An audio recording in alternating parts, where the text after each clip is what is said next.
How to add animations in PowerPoint. Adding animations in PowerPoint is a great way to make your presentation more dynamic and visually appealing. It helps capture your audience's attention and keeps things interesting. Let's walk through how to do it step by step. So here I am in PowerPoint, and I'm going to start by adding some content.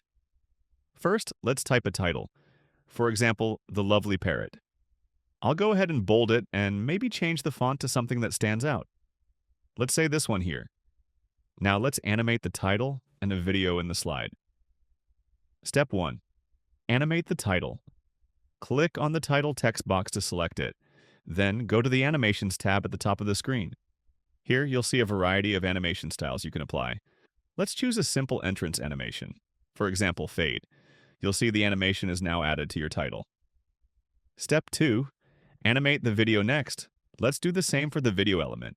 Click on the video, go back to the Animations tab, and you'll notice there are animation options available for media too. Let's pick something like zoom, just to give it a nice smooth appearance when it enters the slide. Step 3. Preview and adjust the animation order.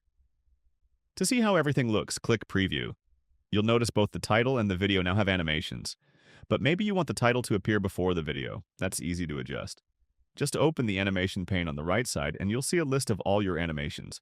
Drag the title animation to the top so it plays first. Now, let's preview it again. First, the title fades in, and then the video zooms in right after. Looks clean. And that's it. That's how you add animations to text and media in PowerPoint.